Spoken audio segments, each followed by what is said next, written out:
For decades, we've pictured AI as this brain in a box, right? An intelligence that lives somewhere out there in the cloud, crunching data on servers.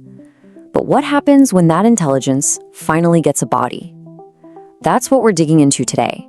The moment AI stops just thinking and actually starts doing.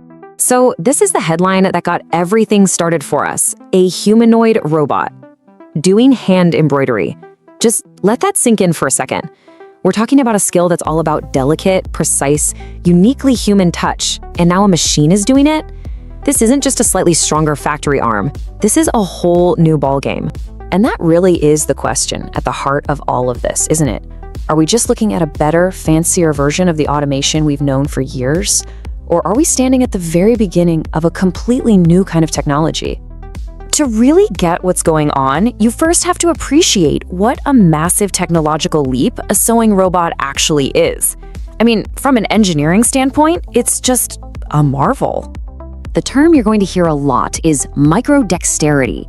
This isn't about raw power or lifting heavy things. It's about sub-millimeter precision. For so long, this has been the final frontier for robotics. Getting a machine to handle delicate things with the kind of finesse that, until right now, only human hands could manage. I mean, think about the robots you've seen in factories. They're these huge, powerful arms stuck in cages doing the exact same thing over and over. They're strong, sure, but they're incredibly clumsy. A robot that can thread a needle and embroider? It's playing a totally different sport. It opens up a future where machines can take on almost any task that requires a delicate touch. And this is where the wonder starts to get a little more complicated.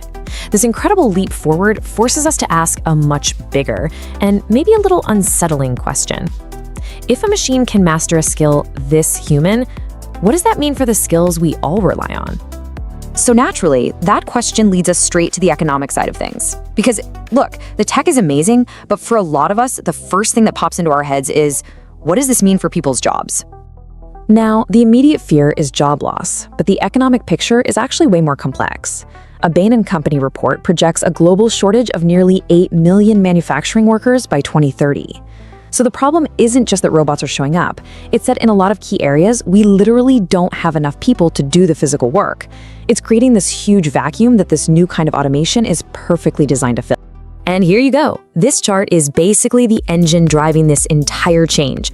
The cost of human labor just keeps going up, while the cost to build and run these incredibly advanced robots is dropping fast.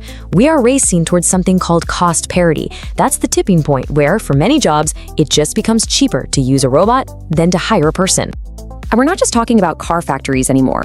This is going to touch almost every industry that relies on physical work. We're talking logistics, construction, cleaning services, even healthcare support and making your lunch. Basically, anywhere you see a person working with their hands today is a place these robots could be tomorrow. But the whole jobs debate, as critical as it is, kind of misses the deeper story. Because this isn't just a better version of old automation. It's a fundamental change in what AI even is. This slide right here, this is the core idea. For years, AI has been our sidekick. It's this disembodied brain in the cloud that helps us with digital stuff. What's happening now is the birth of the physical agent, an AI that has a body, that acts in the real world, and, this is the crucial part, learns from the real world. And this whole shift is based on a powerful idea called embodied cognition. It sounds academic, but the idea is actually super simple. You can't get truly intelligent just by thinking. Intelligence is shaped by interacting with the world. Just think about how a kid learns, right? Not just from books, but by touching things, falling down, and trying again. Giving an AI a body means it can finally learn the same way we do, through physical trial and error.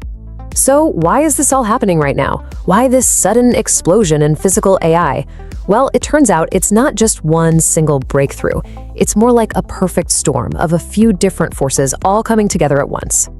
So you've got these 4 key drivers creating the storm.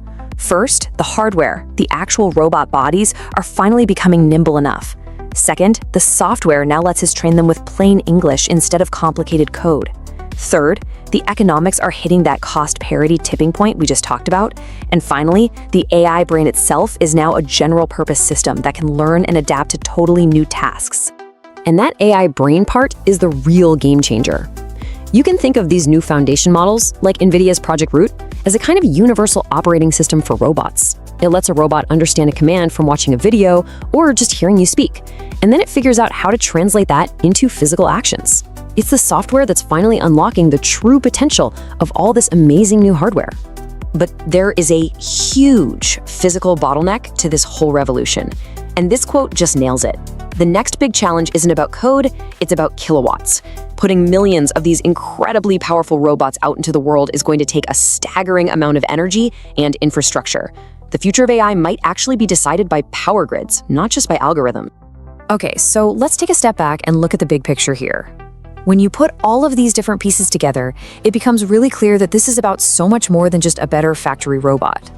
The real story, the one that truly matters, is this fundamental shift from digital automation to physical automation.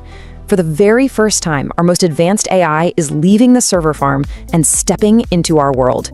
It's developing an intelligence that's grounded in physical reality. It's learning to see, to understand, and to actually manipulate the world that all of us share. And so, that leaves us with this one really profound question. The last decade was all about us, humanity, adapting to a digital AI that lived on our screens. The next decade? It's going to be about adapting to a physical one. As AI learns about our world with its own hands, the real challenge for us is to figure out what it means to be human in a world that we now share with intelligent machines. Thanks for watching. Don't forget to like, subscribe, and share. It really helps the channel grow. See you in the next video.